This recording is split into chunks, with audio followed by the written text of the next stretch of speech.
All right, good morning, everybody. We got Carrie and we got Jim on there online. Morning, you guys. So today we're going to talk about how to host an open house. Come on in. So a lot of you are going to get an opportunity to host an open house. We have agents that send out emails because they either don't have time for the open house, but they promise the seller they're going to hold an open house, or maybe they have multiple listings. They can only be one place at a time, so they need help with their open houses. And this would be a great opportunity for you guys to reach out to those agents to post an open house to pick up some potential buyers. So in most cases, the best case scenario would be you hosting an open house in an area that's not the listing agent's farm. That way you can walk around the neighborhood and, invite everybody to the open house, but we'll get into that. So first of all, what are you gonna learn? You're gonna learn preparation, how to prepare for the open house, what you're gonna need for it, what to do the day of the open house, buyer or potential seller interaction, what to say to them when they walk into the open house, and safety. You wouldn't think that you'd need to know about safety, but it's pretty important. All right, so what is an open house? An open house is a simple yet powerful tool, right here. It's a scheduled time when a property is open to the public for viewing. Right, it's pretty simple. You guys know what an open house is. It's either hosted by a realtor or the homeowner, most likely the realtor. Sometimes when a for sale by owner hosts an open house, it's, they're sitting in the open house. But you usually don't want the homeowner there. I'd like to give an example of one time when I did have the homeowner there, is I was holding the open house for another agent. I think it was in Brea or something, or La Habra. And I got as much information from the agent about the properties as I could. I went on the MLS, but she said, "Oh, hey, the owner wanted to stop by the open house. Do you mind?" I said, "No, not at all. The owner, he's a police officer, and it was on a Sunday, and he was going to stop by after church." I said, "No, by all means, have him stop by, because what better than to have, in this particular case, the guy was cool and everything, right? So he wasn't going to get in the way. To have someone there, first of all, to help pass the time when it's slow. Right? Someone to talk to always helps. But also, who knows more about the property than the owner? Right? So I'm sitting there talking to him, we're having a conversation, and then buyers come in, they walk in and start asking questions. I answer whatever I can. And if there's a question I couldn't answer, I would say, I'd refer to him. And he know exactly, oh yeah, in 2020, we did this, or this was done to the house, and blah, blah, blah. And he knew everything about the property. So, oh, how old is the roof? I'm not sure how old is the roof. He's right there to tell me. Oh, brand new, the roof was installed on this year, and this month, or whatever it was. So that helped. That's not always going to be the case. You probably don't want the owner there, but this is an example of how it can be helpful to have the owner there. I have a question. It Yeah. might be not relevant, but let's say if you have my listing, right? Yeah. And you're doing an open house, do I have to pay for an open house, or it's included as part of the commission? What do you mean, do you have to pay for the open house? Like, You're the agent. No, let's say if it's my house Yeah. and you're the. It's included in what I do for you, Okay. right? So you're not. Sometimes I heard you have to pay like $1,000 to have an open house. No, so here's the thing. So sometimes there's different situations where, like, if, let's say you're the listing agent and you're asking around, hey, does anybody want to hold my open house? Nobody wants to do it. And then you say, hey, I'll pay you $100 to hold my open house to another agent. And now you're paying them to hold the open house. I've heard of situations like that, but I haven't heard of them charging the homeowner money to do an open house. I mean, that could be possible. They're already going to pay you a commission, but I mean, unless they're charging like 0.25% or 0.5% commission, and then they're charging a fixed price per every open house they do, that could be a thing. I'm not sure. I haven't seen that, but it's not out of the question. It's whatever you guys agree to. Let's see. We have a question here. Oh, okay. Good morning. All right, so it also allows potential buyers to tour the property without having to feel pressured, right? So when an agent takes a buyer out to see properties, the agent's sitting there like, do you like it? Do you like it? Do you want to submit an offer, right? You know, whatever it is, could be doing that. But when you have an open house, buyers could just walk in without the pressure, you know, without feeling the pressure of the agent asking them, hey, do you want to submit an offer? They can just take their time, walk through the house. There's no time frame. They don't have, there's no other properties they have to see. So this is good for them to just be able to do it on their own time. And it's a great way to generate interest and multiple offers. Especially when the first weekend you have the open house and there's like a bunch of people walking through. And it creates this frenzy like, oh, they like this house. And then you see people walking around. This is what you're gonna see. You're gonna see people walking around pointing at, oh, you know, we can do this here. And then like, oh, this is where we could put the couch. So they're already visualizing their stuff in the house.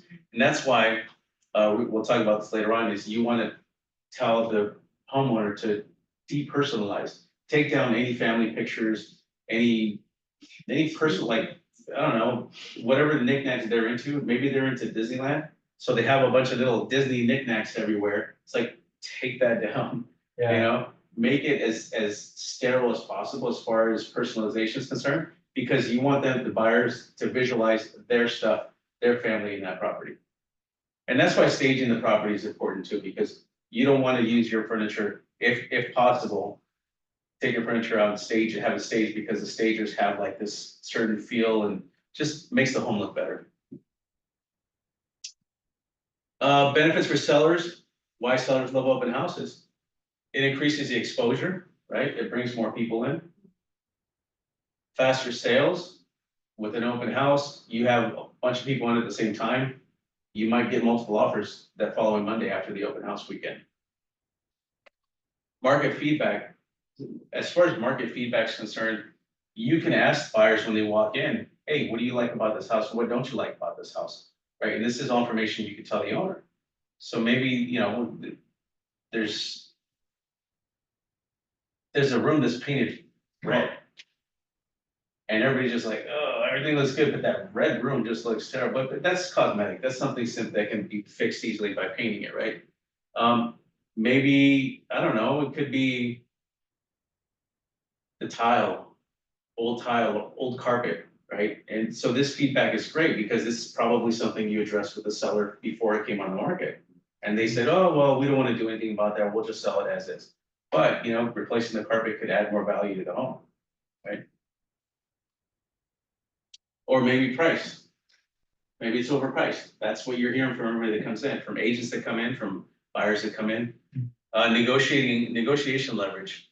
Use the buyer interest to your advantage, right? So when you see all these people coming in, like I said, they're pointing at things and measuring for their furniture and like picturing what it's going to look like, and other people are seeing this, they're like, oh shit, they're going to submit an offer too. We better hurry. Yeah. So you could use that to your advantage. So benefits for buyers is why buyers attend open houses is the convenience.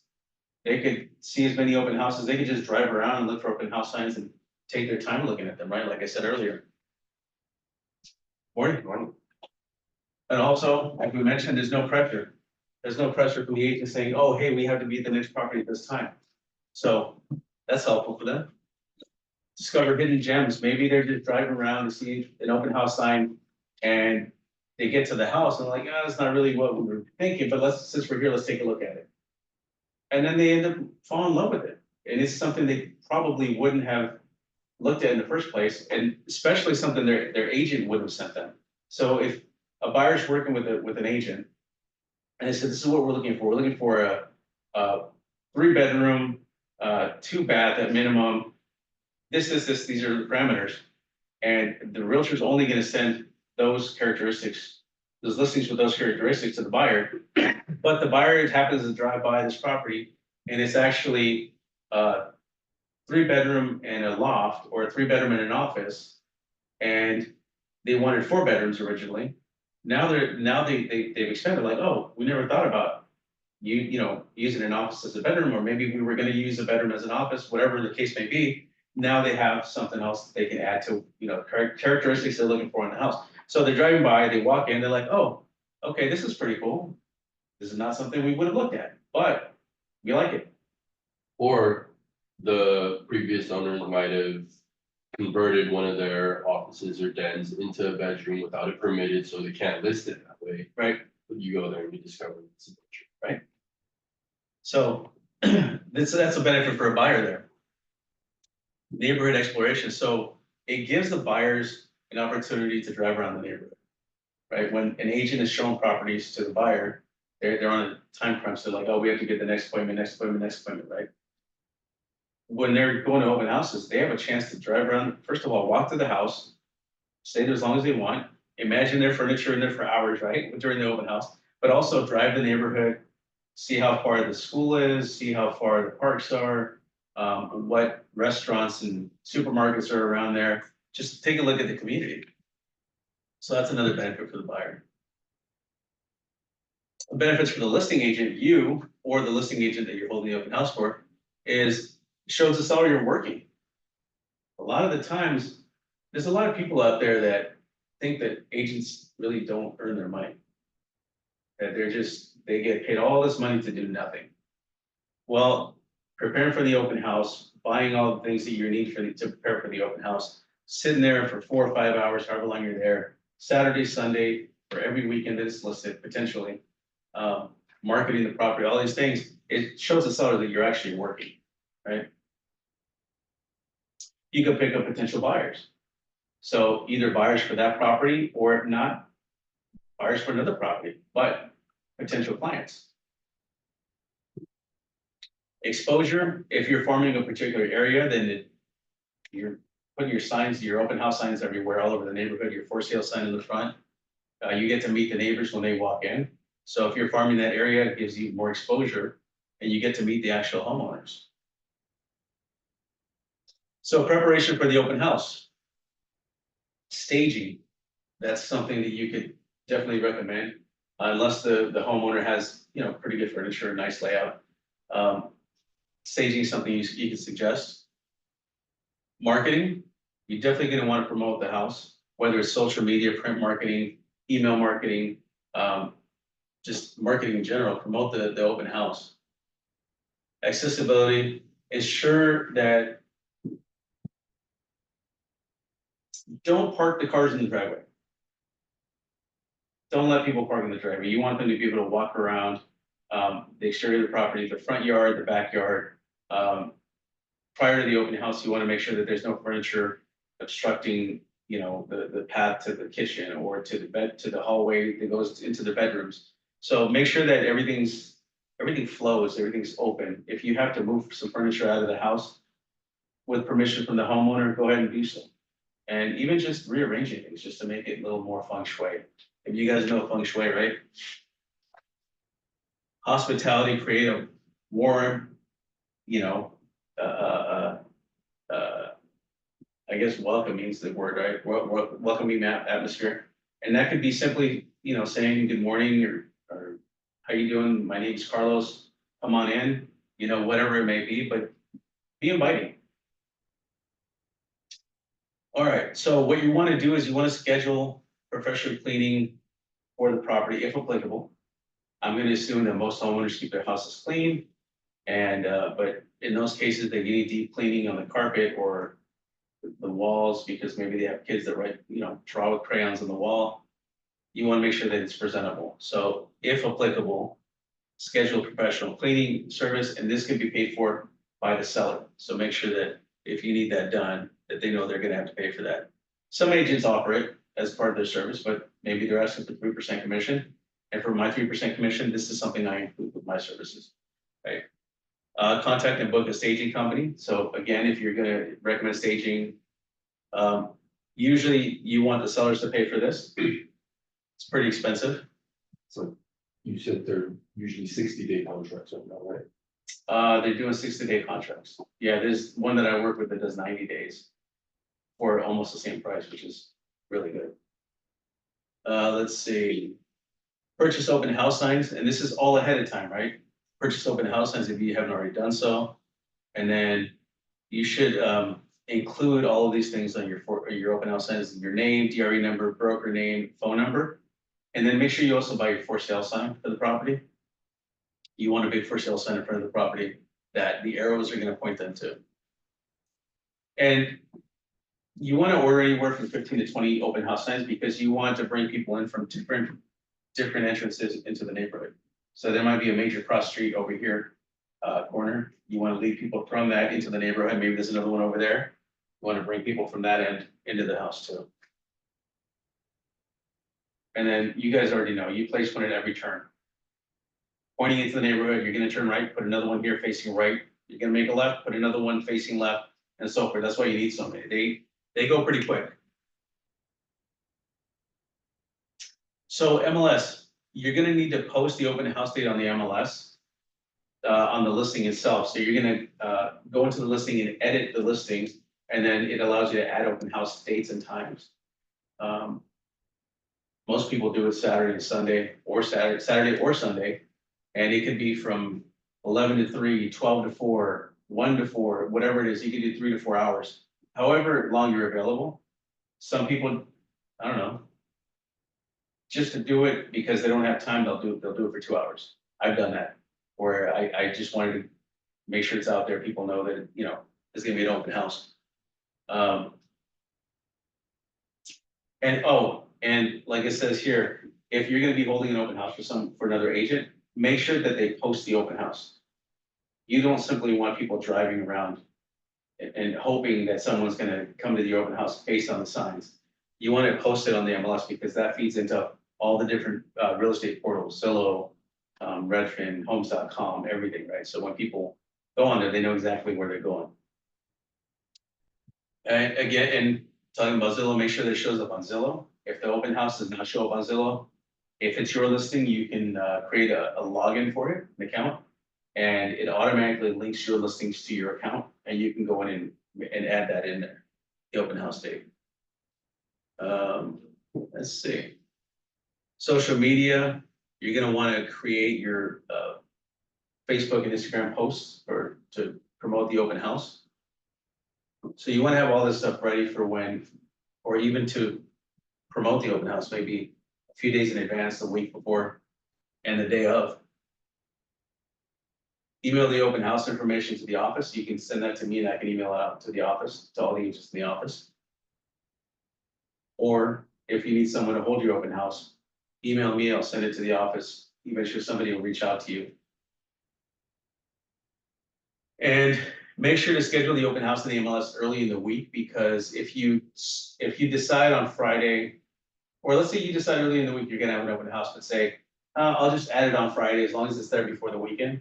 Sometimes when you add it on Friday, it doesn't automatically populate into all the portals. So the earlier in the week that you posted the MLS, the more portals it's gonna cover. So do that as soon as you decide you're gonna do an open house. Any questions so far? If you're holding an open house for another agent, you can make an Instagram post and stuff like that. Yeah. You'd have to credit them though, right? Say it's listed by. this No, agent you're, or- I would just do it in a story, Yeah, you know, that type of post, yeah, and just put all the information, you know, bedroom, bath. I usually put price, square footage, and the address, and then just say open house and the time, Mhm. and that's just how I usually promote the open houses. I haven't really seen that where they promote, they give credit to the listing agent on this, because you're holding the open house. You're not promoting it as, hey, this is for sale, because then you'd have to give them credit. I guess in a way you are, because you're holding the open house, but that's a good question. But there's certain agents that are like reaching out to other agents that have like a listing that they like, and then they'll do like a video about that listing. And then in the description, it'll say who listed. Okay. Yeah, that's different. If you're just promoting the listing, trying to pick up buyers, it's different, but if you're gonna hold the open house, that's a good question. I'm not sure if you have to give credit to the listing agent. But most likely you're gonna be doing holding the listing open for someone in this office, and then in that case, you don't have to, because the listing belongs to the brokerage, not to the agent. okay. Yeah. Thank you. So you wanna make sure you design some flyers to have on the property.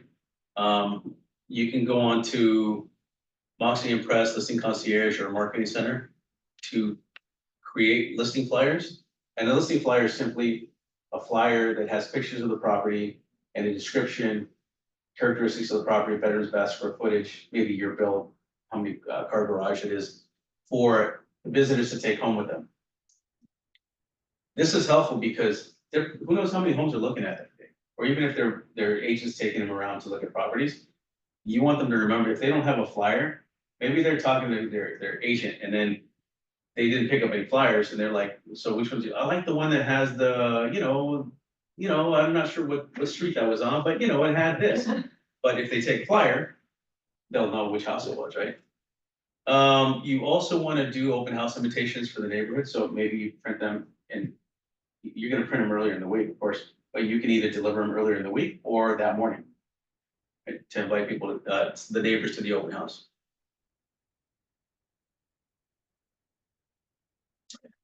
So some suggestions is you want to have shoe covers available for visitors because you don't want visitors to muddy up the carpet or the tile or to get it all dirty, right? So you can either give them the option to wear shoe covers or remove their shoes.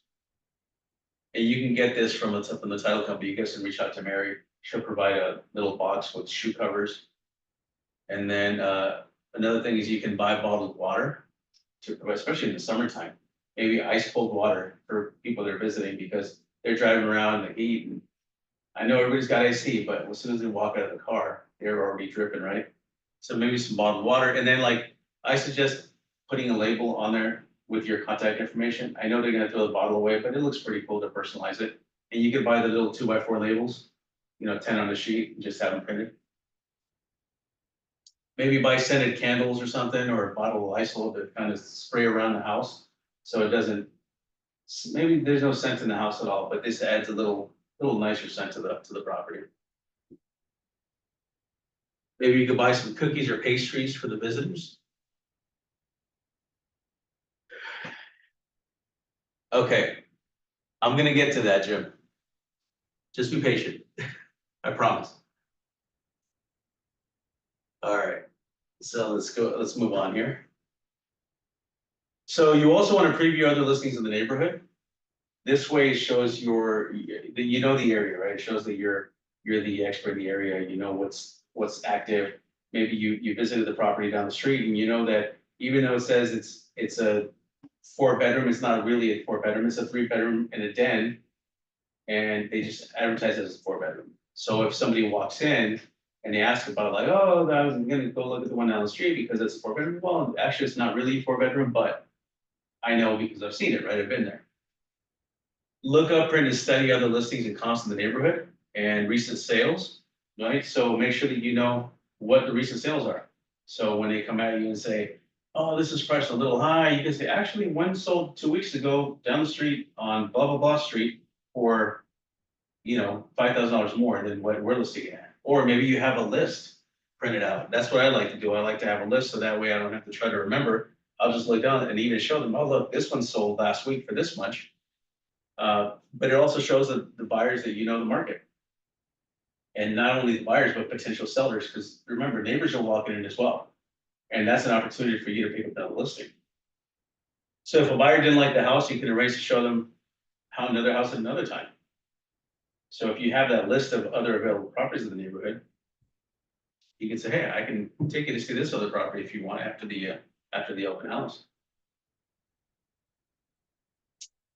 You're going to instruct the seller to lock up or remove any jewelry or medication from the property, right? Let them know ahead of time. We're going to have open houses. We're going to have other agents bringing their buyers by. You want to lock this stuff up or just remove it from the premises, because there are people out there that with bad intentions, and they look for jewelry, they look for cash, and they look for medications, to painkillers, things like that. So make sure that you instruct them to remove this stuff, and then remind them in an email, just so that later on they don't say, well, you didn't tell me that. Yes, I did. I even followed up and reminded you prior to the open house. Declutter and clear tabletops and countertops. So another thing, instruct them. Don't suggest it. Tell them to do it. Say, you hired me for this reason. not that blunt, you don't have to be that blunt about it, but just make sure you let them know, hey, make sure to please have all the countertops cleared. Remove all the pictures, remove all the magnets from the refrigerator door, things like that, depersonalize it. Not to cook anything before the open house. There's some, there's some dishes that leave a lingering smell, right? So make sure they don't cook anything, unless they're gonna bake cookies. If they bake cookies, that's one of the things that the old school ways, before an open house is you have them bake cookies, so it leaves that baked cookie smell in the house, and it's just a good feeling, right? And to take any pets away during the open house or before the open house. Because you don't, last thing you want is like, oh, don't open that door because the cat's coming out. Or make sure that you close the door behind you so the dog doesn't leave, whatever it is, but you don't want any pets in the house. Not to mention any odors that the pets are gonna leave behind. And since we're talking about pets, any kitty litter stuff, get it out of the house before the open house. You don't want that in there. So now the day of the open house, what do we do on the day of the open house is we arrive early. We wanna make sure that everything's taken care of. Any last minute things that you might have forgotten, you can take care of, still have time for it. So it allows you to address any lockbox issues, and that's one of the things that I try to preach to all the new agents is make sure that before you hold an open house, that you have practice opening lockboxes, because that's one of the things that either makes you look silly in front of a client when you're showing property, when that lockbox just doesn't want to open. So make sure you practice and you know how to open it and how to, I guess, go around any issues that you might come across, right? So like, maybe if the lockbox doesn't open, you tried it, the little, the app beeps really loud and says that it's ready for you to open the lockbox. The lockbox is not opening, and then you keep trying. So one of my recommendations is wait a couple of minutes before you try again, because you need to let it reset. Otherwise, you're just gonna be trying, it's not gonna open. So let it reset. And also, before you try to open the lockbox, push the tray from the bottom up a little bit, and that wakes it up. And make sure that the Bluetooth is on your phone, because that's how it communicates with the lockbox. It also gives you time to get situated and set up any flyers, anything you might have, like waters, or if you have pastries.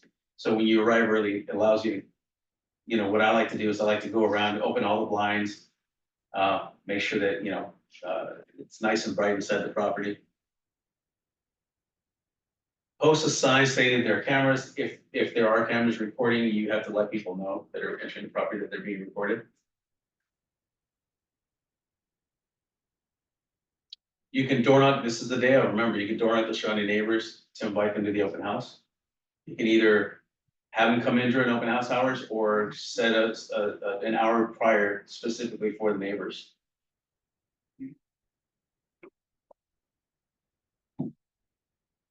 Place the maximum number of open house signs throughout the neighborhood.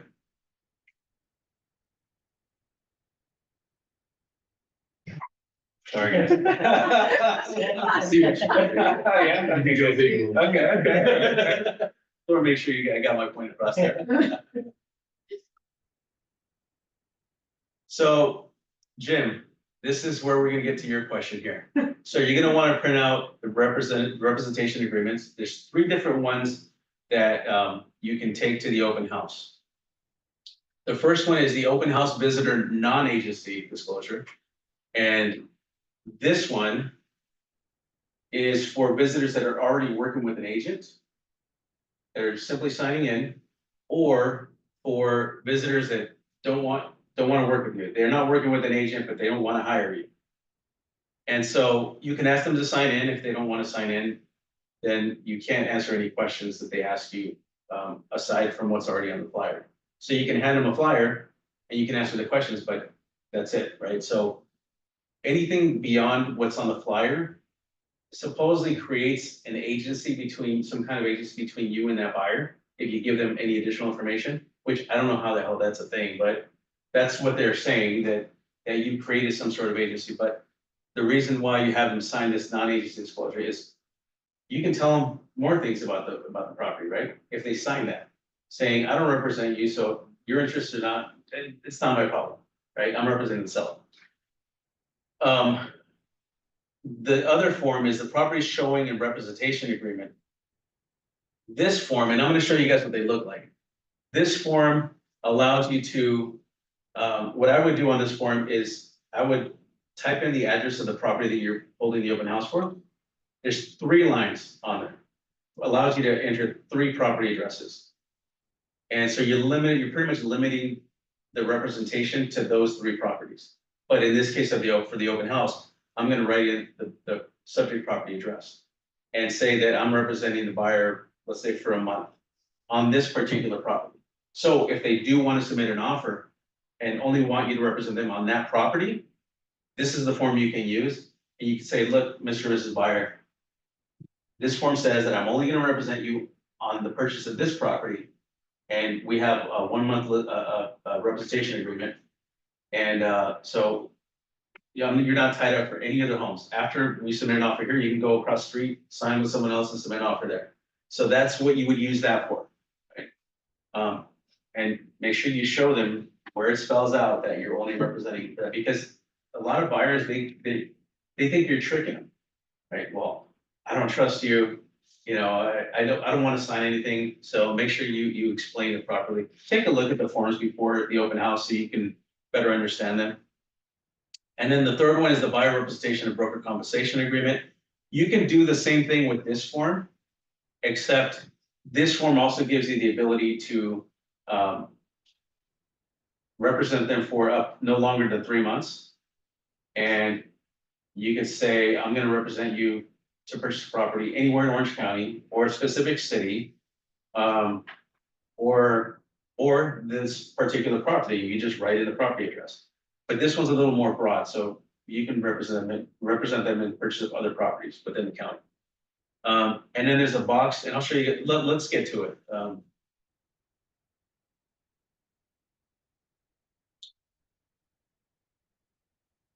So you want to print out the MLS listing. I like to have that available in case there's something I forget about the listing. So I have that in a folder, and then I have a market update handy, but the market update is pretty much the comps that you pulled up on what's active, what's pending, what's sold.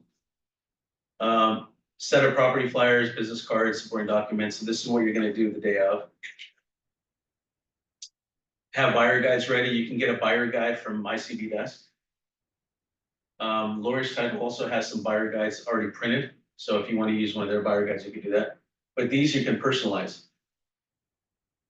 All right, so this is the first form, Jim. This is the open house visitor non-agency. So you're gonna write in the property address on top, the date, your name as the agent, and then Coldwell Banker Platinum Properties as the broker. And at the bottom is where the visitors are going to sign their name, and then write in the name of their agent if they're working with an agent, and their email and phone number. They're probably not gonna, write in their email and phone number, but as long as they sign it, you should be fine, right? Where this means you're not representing them.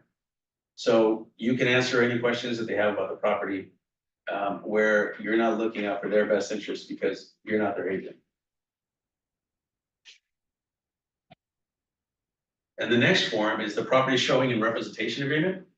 This is a representation agreement, but see how there's 3 lines up there where on the right it says property address? That's where you can write in the property address. In this example, we have 123 Main Street. That's the home that I'm holding open. And it says that I'm only representing you, Mr. and Mrs. Buyer, for this property. And if you look at section 4A, the beginning date and ending date, you could just say, yeah, not to exceed 30 days. So you can begin it today and then end it 30 days from now.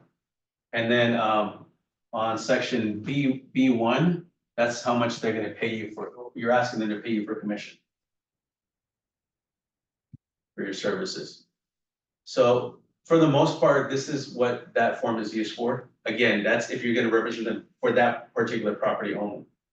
And now, the third one is the buyer representation and broker compensation agreement.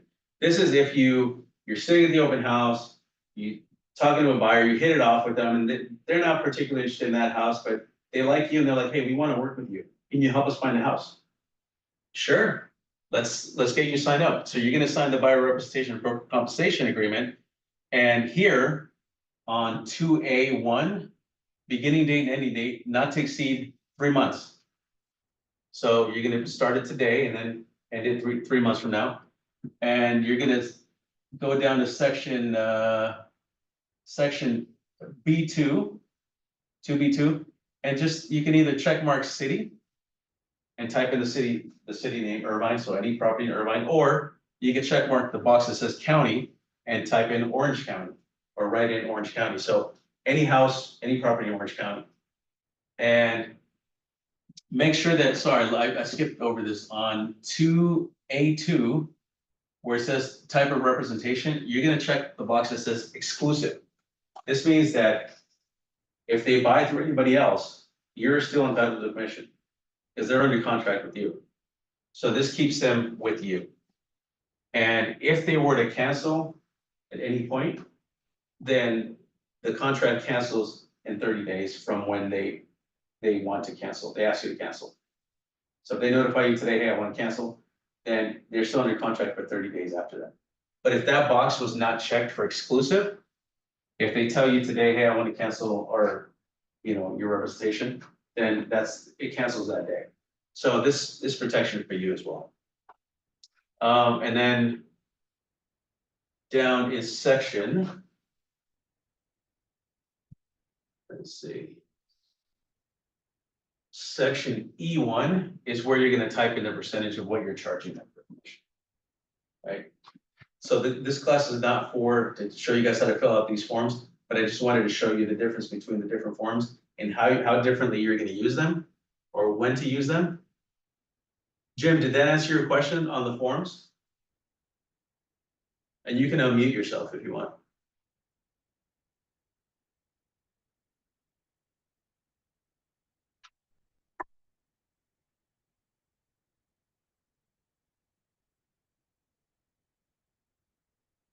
Did you fall asleep, Jim? Can you hear me? Yeah, I can hear you now. Can you hear me? Yes. I can hear Okay. Yeah, so what if they sign this and then they cancel and you still, have a contract for 30 days? Or what if they buy the house that you showed them while you're under contract with them? Then you're entitled to- After they fire you. Well, Or if say, if you check the exclusive box and they cancel today, then they're still under contract for the next 30 days. So if they submit an offer and get accepted and they close, you're still entitled to the commission on that. right, but if they close after the 30 days or not, right? No, you're still, when they submitted the offer, it was accepted. Okay. So yeah, so you're still entitled to the commission because they submitted it while you were still under contract. Okay, but yeah, if they put the offer in after the 30 days, then you're not under contract. No, so here's the thing, when they cancel, you should also give them a list, and I should have mentioned this earlier. Give them a list of the properties you've shown them. And then, so you also want to make sure that on this form, where is it here? See where it says properties excluded from this representation, we're not gonna, not that section, there's another section. It's below the commission. There's another section that says that, you can enter a time period, so what I would enter is 90 days in there, that you're still entitled to commission any properties that you've shown them 90 days after your contract expires. So if they were to go into escrow on a property you showed them after you expire, then you're still entitled to commission. Or Okay, you yeah, can but do it there in the is a property time limit limit, or the not. 90 days or whatever you put in there. Yeah, Is there, so that Okay. protects. is there a limit, is 90 days the limit of how much you can put for that section? It doesn't say there's a limit. But it's, whatever they agree to. I mean, it's gotta be something that you guys could both agree to, right? Yeah. Yeah, because if you enter like 2 years, they can be like, oh, wait a minute. Is it full commission or a percentage of it? And that would only be the houses that you showed them, It's full commission. What was the question? correct? Yeah, only the homes you That would showed. only be the houses that you showed them, right? Yeah, and Okay. you should provide a list to them of all the homes you showed them. If you don't provide that list, then you're not entitled to commission at that point. So when we sign a buyer representative agreement, they're coming in and they say, okay, yeah, we'll hire you. And then you put them down for 3%. How do we know that they have that money? They probably don't have proof of funds right there in front of you while they're signing this form. And then how do we get this money at the end? Through escrow, or do they deposit it into escrow, and how do we enforce that? Okay, so you're not going to need proof of funds for this contract to be signed. They're just agreeing to, like, let's say they sign it, but then they don't do anything with you.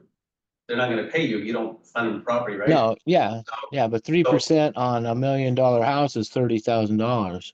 right, but So, they don't end up buying anything through you, then they don't owe you anything, so at this point, proof of right. funds is irrelevant. So when you do need Mhm. proof of funds, after they sign this, then you're gonna say, okay, we need to get you pre-approved. I'm not gonna show you any properties until you're pre-approved. We also need proof of funds of what your down payment's gonna be. So that's when you ask them for those things. So this is kind of included in what their down payment or total closing costs. Because down Yes. payment's going to be one thing, and then paying your commission is a different thing. Right, so what you're gonna also tell them is, Mr. and Mrs. Buyer, when we submit an offer on a property that you wanna submit an offer on, we're going to ask the seller to pay for my commission. So that's an option, so we're hoping that they're gonna end up paying my commission, so that way you don't have to pay me, Mr. and Mrs. Buyer. But in the case Right, that they don't agree to it, then you're gonna be responsible to pay my commission. And that's going to Yeah. be paid through escrow, so they're gonna have to bring that money into escrow. They can't close until that money's in there as well, so. Oh, so escrow is going to enforce that? Yeah, because you're gonna submit that form to escrow. And they're gonna add that to the Okay, instructions, yeah. okay. Yeah, so Yeah, regarding. and then some of the buyers don't even have that much, like the FHA. They have the 3.5%, but then they don't have the money that they said they'd pay you. So then we just have to interview the listing agent to see if the sellers are willing to pay. Well, And then. if not, then we don't show them that house. You have to make a decision whether you wanna work with these buyers or not. Because if, let's say if the seller doesn't wanna pay for the commission, then they still wanna submit an offer. Maybe they accept the offer, but then they don't wanna pay, they counter out the commission. Right? And then now it's up to the buyer to say, well, I don't wanna move forward because I don't have money for the commission. So I guess at some point, either they're gonna say no because they don't wanna pay for it, or the seller's gonna and agree to pay for it, or agree to pay for a portion of it. Right now, what we're seeing is most sellers are paying the commission. Buyers. Okay. Yeah. Most sellers are paying the buyer's agent's commission. Okay. So they're It's kind of business as usual, so they're used to it, right? right. Right. But some sellers are going to be like, oh no. And then so why even take them to see that house if the seller's not willing and the buyer doesn't really have that money? Yeah, but it's gonna be up to Even the though they buyers. did. You can't Right. simply Right. say, I'm not gonna even show them this property because the seller's not willing to pay commission. You have to leave it Right. up to them. You can say, hey, look, Mr. Buyer, I called the agent, and on this property, they said that the seller's not willing to pay any commission. Would you still like to look at it? Okay, they Right. say, You're okay, okay. yeah. But All right. Well, you also don't want to work with someone that's not gonna be able to pay the commission, right? And then maybe you could tell them, hey, if, you could say something like this, we're gonna put 3% commission on the contract. And we're gonna ask for 3% commission, but if the seller only pays 2%, then I'm gonna waive that extra 1% for you, Mr. and Mrs. Buyer. Right? okay. So they're not on the hook for the extra percent Right, just right. because they signed that. Okay. Yeah, because there's VA buyers too that think they can get in for nothing, and sometimes they get money back from Navy Federal or something. I've had VA buyers get like $2,000 at closing, and so they're not going to be able to pay any commission, obviously. Yeah, well, in that situation, you're gonna try to get the seller to pay for it, and then you either negotiate the remainder of the commission if they don't pay the full commission. But I mean, that's something Right. that everybody's going through right now. Okay, well, that all sounds good then. I appreciate you. So let's move on here. Anybody else have any questions on that? Okay, so other suggestions on the day of the open house is play some background music, right? You want to have a nice atmosphere, and then if possible, have a host at the front door if you have someone else sit in the open house with you. Again, it helps you kind of pass time when there's nothing going on, someone to talk to, but also more people to ask questions to, right? When buyers walk in. Maybe do a scented candle, and like we said earlier, spray some Lysol around the property, get a nice smell going on, nice scent. Take photos of videos of the open house and post them on social media while you're there. Set up your drinks and cookies. This is on the day of the open house. And then this is what I like to play at the open house.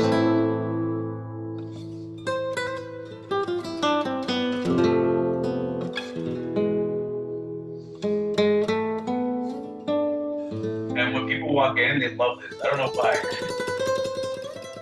No, so like I've been told by buyers walking through other open houses coming into mine, like, oh yeah, this is actually pretty good music. I just came from that open house and the music was not that great. And so that's Spanish guitar radio. That's the type of music I put on there for the open houses. I don't drive around listening to this music, guys, just so you know. But it's a nice atmosphere, right, when you're holding an open house. But you can do whatever music you want. It's just that's a little inviting. So buyer-seller interaction. What do you say to buyers and potential sellers that walk in the door?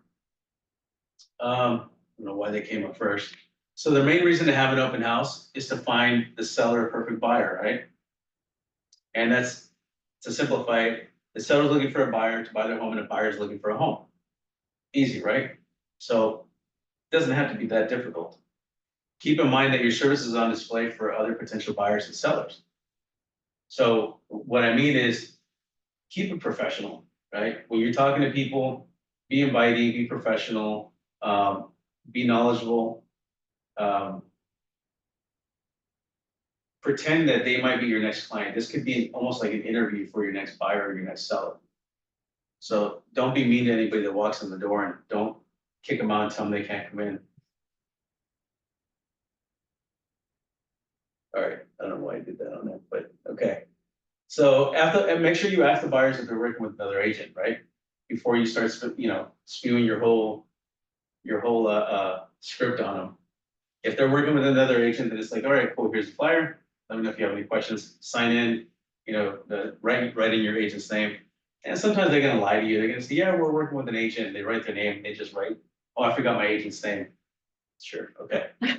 As long as you sign here saying that I'm not representing you, okay. Then you haven't signed the open house visitor non-agency disclosure. And again, if they don't want to sign, you don't have to force them to sign. Just let them walk to the property, let them look at the property, because ultimately you want to sell the house, right? So if they don't sign, it's not a big deal. And keep in mind that if they don't sign, you can't share any additional information on the property, just what's displayed on the websites and on the flyer. Let's see. And then you have the other two forms. So if they want to submit an offer, you can have them fill out and sign one of the other two forms. Let's move on here. So here's a script to help you in open house, to help you understand who's walking through that door. Welcome, my name is Carlos. Did you come in today looking to buy your dream home? Or just to figure out how much your home's worth? So this forces them to share their intention, right? Or are you going to put them in the buyer category or the seller category? And you can ask when they walk in, you can ask during the visit, you can ask on their way out. Doesn't matter when you ask, just ask them. So again, it just helps you. It helps you understand, are they looking to buy, or they're looking to sell, or are they just neighbors, just looky-loos? And maybe if they're looky-loos, you can ask them about the neighborhood, right? Hey, so what do you think about the neighborhood? Is there any news you hear about what's going on? Whatever. Neighbors share everything. I mean, there's stuff you don't want to know that they tell you about the neighborhood. I'm just like, oh, okay. I was holding an open house in Seal Beach, and it's right across the street from Burn Grove and um. Oh God, let's see it. Let's see the city over there. Anyway, so Westminster, no, there's Los so Alamitos. no. So and oh, Los Alamitos too. So they're telling me they're walking. They're like, oh, did you see that they're building all this housing on the other side of that street over there, and God, people are gonna park their cars in our neighborhood, and God, we don't like that, and like they tell me all this stuff. I'm just like, oh God. All right, I don't want to know this stuff. Hey, Carlos, Yeah, one time I was holding open house and the neighbors came in. It was a flip property. And they said, did you know that there was a meth fire here in this house? And so I emailed the listing agent and told him, hey man, the neighbor said there was a meth of fire in the house. And he's all, thanks for dumping that load of crap on my doorstep. And I said, dude, I'm just taking myself out of the equation right here and sending you this email to make sure I told you that, because if somebody had bought that house and those neighbors came back and said that we told the guy holding the open house, then who's on the line? I'm on the line if I don't push that on to the listing agent, right? yeah. Well, also it's the seller's responsibility to write that into, I don't know if it's the TDS or SVQ. I think it's on the TDS. They would have to disclose that. Right, but it was a So, flip, so they were pretending like they didn't know, you know. yeah, Um, you know how it's non-disclosures if you have not lived in the house and stuff. But so it's funny because that was 5 years ago, and this weekend he sent me an email and said, "Hey man, are you still doing emails?" So it's the same agent that was mad at me for doing that, and now today I'm holding open house for him tomorrow or yeah. Saturday. Oh, that's So cool. yeah, but it was too funny. I was like, dude, I'm getting myself out of this right now, this lawsuit. So and we work for different companies and all that. So Yeah. anyways, that happens. Well, it's something similar with this property I told you guys about. There was a guy that came in. He said he does commercial loans, and he was driving by the area and he wanted to go in the open house. And he's like, "Hey, so did you know that the streets here when it rains they flood?" I'm like, "No." Oh, you didn't know that? There was a thing on. Look it up here. You look this video up from like a news clip that was like on Channel 5. He's like, "Yeah, look at this," and it shows one of the streets where the cars driving by and it's kind of flooded. And I asked the owners, I'm like, "Hey, this guy came in, like, does this happen?" They're like, "Not in our block." Cool, all right. So they're like, "Yeah, it's a few Oh, blocks that way. It doesn't happen in our block." All right, cool, all right. But it's still, that's something you have to disclose, Yeah, right? yeah. But I'm like, dude, don't tell me this.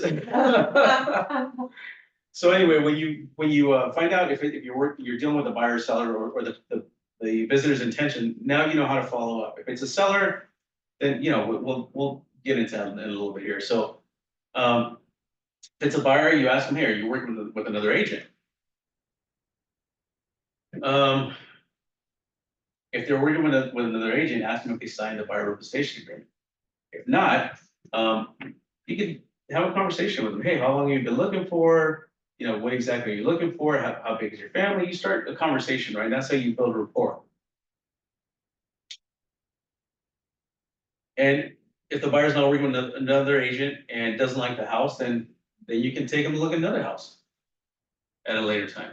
But that's why you have these representation agreements handy, just in case something like that happens. Yeah, if not this house, maybe another one. I can show you after the open house.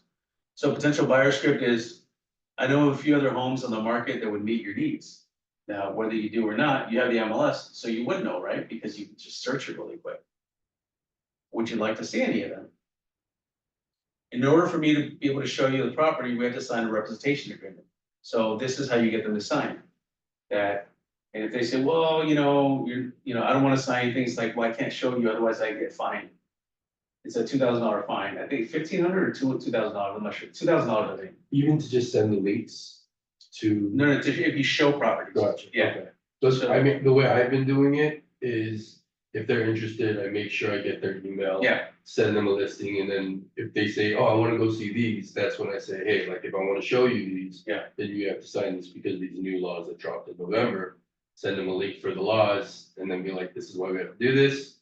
here's the contract, take, review it, sign it. send it. I like that you do that because you can create a relationship with them without having to sign before.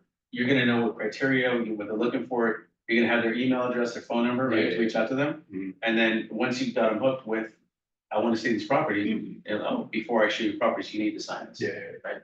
But at the same time, you can be preparing them, say, hey, we need your pre-approval letter, so you need to do that. Mhm. You need to get your proof of funds, bank statement that shows you have enough money to cover the down payment and any closing costs.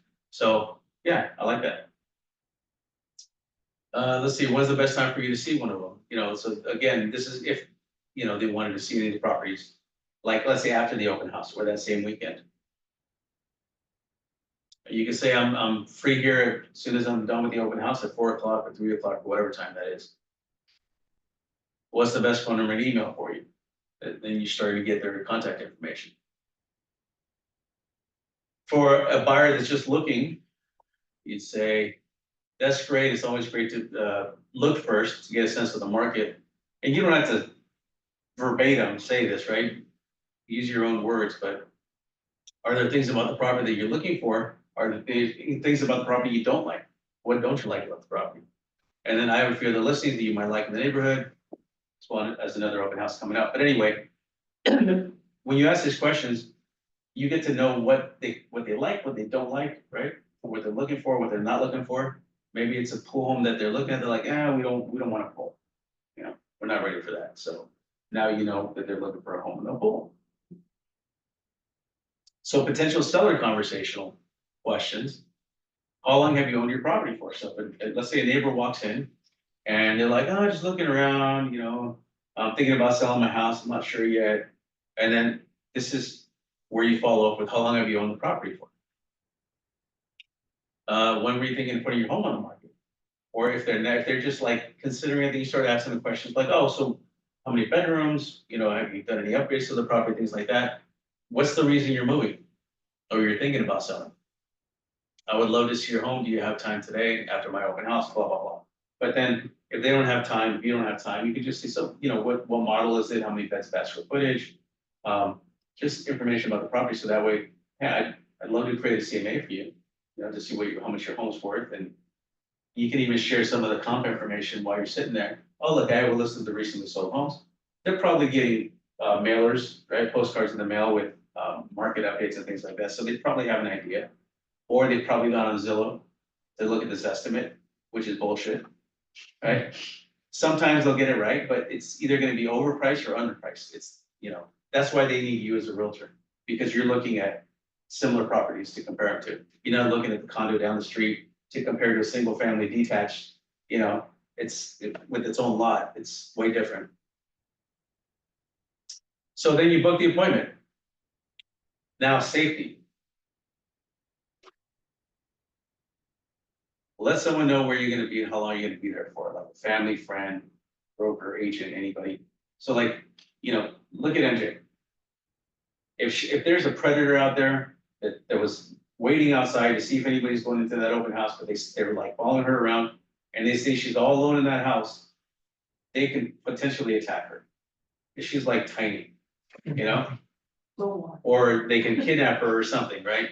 We're hoping that doesn't happen. Maybe you can have another agent or a loan officer sit at the open house with you. It's cool to have a loan officer there with you because potential buyers that come through, they can get pre-qualified, right? Not pre-approved, but pre-qualified. And it's pretty much just telling the lender how much they make, around what they think their credit score, their credit FICO score is, things like that. But you have someone there with you that can answer the loan questions, because sometimes there are buyers that come in and say, well, how much would I need, you know, down to, you know, make my payments like this is whatever. And you're not the loan expert, so you have someone there to answer those questions. Another thing you can do, just to piggyback on that, is if the loan officer can't join you for the open house, you can have them print out. Jim, you've probably seen this or probably done this for people, is you have a list of what the price is and how much your payments would be based on a 30-year loan at this interest rate, based on this much down payment.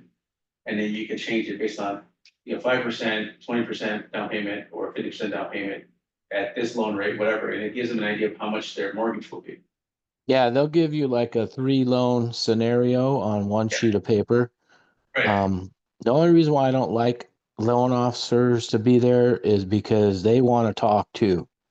And when I'm trying to get these people to be my clients, and then the loan officer's like throwing in their spiel too, and sometimes it's I don't get all of my presentation out, like I yeah, like it, because you got to get them to trust you, right? And yes, what you say doesn't have to be like, I don't know everything. I have a team of people that know everything, right?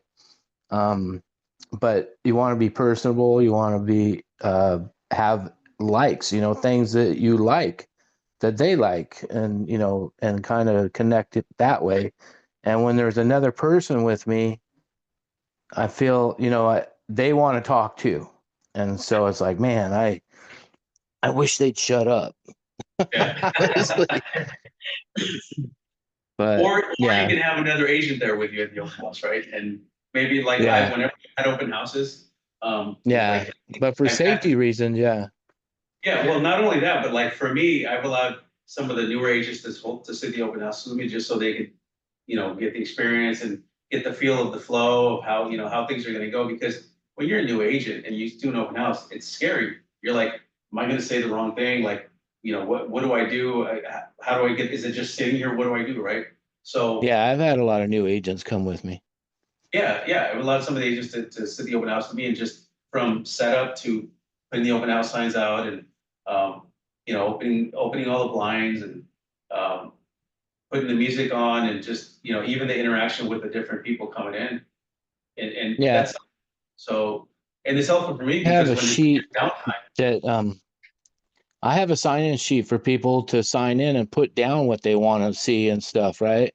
And if they're potentially going to be a potential buyer for me, they write all that stuff down. And then what I do is I go right onto home.com on the app and I say, bam, here, look, here's these houses, all the ones in the neighborhood, or you can go anywhere, almost anywhere in the country and see the listed houses with this app. And if it's somebody saying that they want to sell and move out of state or move out of town, I tell them I interview agents in those towns for you. And that way I get a 25% commission, off of the total commission. But right now I have a couple of those out, one in Vegas, one in Phoenix, where I called other agents and found somebody that answered their phone or called me right back that seems fairly intelligent and doesn't act like they know everything, and hook them up with my clients here. And then I get a referral fee on the other end. So, I try to just show them like, yeah, I'm working for you. I'll do whatever you want. I'll find you that person that I trust so that I believe you would like them. And if you don't like them, let me know. I'll find another one. But I'm glad that you brought that up because yeah, there are going to be people that are thinking of moving out of state, and you can ask them just like Jim said, oh, or do you have an agent in that city or state or whatever? If not, I can refer you to, to an agent. Let me know. You don't have to tell them, and yeah, I'm sure you didn't tell them. I get a 25% referral fee. They don't no, even, no, no. but Yeah, I just tell them I interview them for you. I ask the questions that you're not sure what questions to ask, right? And do you know what the main thing is? I've called 3 or 4 agents and left messages and texted them. I always follow up with a text. Some of them don't get back to me for a couple of days. The ones that call right back, like some of them are all like, I'm on open house right now, but can I call you right back? And those are the ones you want that are, you know, accepting your communication and wanting to work for you, or, and happy to give you a referral. right, Um, just so they can get some business, right? yeah, And so basically, I just say I interview agents for you, and then I'll give you somebody that you can contact or they can contact you. And if you don't like them, I'll find you another one. I have 2 or 3 of them that I've contacted. So, yeah. So also, so back to safety, familiarize yourself with all the exits in the property because you never know when you might have to exit for, maybe there's a fire, or maybe someone's breaking in, or trying to rob the place, whatever it is. Make sure you know where all the escape routes are in the property. It's, you just never know when you're gonna need them. Post a sign that implies that there are cameras. Even if there's no cameras, just say, smile, you're on camera, you're being recorded. And I think that'll deter some people. And then maybe carry some pepper spray. And I know that, another alternative to that is, get your CCW so you can carry a weapon with you, firearm with you. I know that they're very friendly in Orange County with realtors to, If someone dies, you're gonna have to do paperwork and then put the TDS together again. yeah. So maybe the pepper spray. Pepper spray. Yeah, pepper spray. Yeah. Just be responsible, whatever you do, whatever you end up doing. Don't shoot anybody. Yeah. And then, so that's it. Is there any questions? Are there any questions? Well, one thing I wanted to add too is, after your open house weekend, you want to put together like a summary of the activity for the weekend and either call or email your client with it, probably email the seller with it, saying this is how many people we had on Saturday, this is how many people we had on Sunday, this is how many agents came through. A lot of the people that came through were neighbors, maybe 80% of them were neighbors, or 20% were neighbors, or whatever it is. And then you can say, and the feedback that I got most from visitors was this, and whatever, or a couple agents said they're gonna be submitting an offer, we'll see what happens, but you have to make sure that you communicate with your seller, with your client, whether you're working with a buyer or seller, always communicate with them. And then also communicate with the activities in the neighborhood. Say, hey, Mr. Seller, this other one down the street, your competition, it just went into escrow. Or it just expired, or they canceled the listing, so now you have less competition. Or this one just closed across the street that, we know went to escrow before we went on the market, but now we know what it closed for. This is what it closed for. So keep them updated as to what's going on in the neighborhood, and then also what went on over the weekend. And for any showings that there were that week as well. Any questions? So you guys are experts at open houses now? Yeah. You know what to do? And you know what, open houses, it's some neighborhoods, people are so friendly, they'll just talk and talk, you saw, right? At that neighborhood, people just come in and they just start talking, and they're just like, it's cool, I like to talk to people, but at some point you're like, hey, you've been here, you've been here for a long time, okay, I wanna stop talking now. But, or if there's someone that walks in while you're talking to someone, you could say, excuse me 1 second, and then say, oh, do you have any questions? Let me know if you have any questions I can answer before you leave, whatever, and then go back to your conversation. And you guys all know, social etiquette, right? But again, some of the neighbors just gonna want to talk about like, oh yeah, this neighborhood, blah, blah, blah, this has been, this happened in this neighborhood, whatever. Just listen to them, because you're gonna build rapport. You're gonna meet some of the coolest people. And then the ones that don't want to talk, they're not gonna talk. They're just gonna come in, you're gonna say, hey, do you have any questions? And just kind of walk through and grab the flyer, look around, and then they're gonna leave. So, yeah. Make it fun. Meeting people is always fun, right? Especially when they might be potential clients. Yeah. Anyway, I think we're gonna call it quits there. Any questions out there on Zoom? Nope. Okay. We will see you guys next week. Thank you, Carlos. Thank you.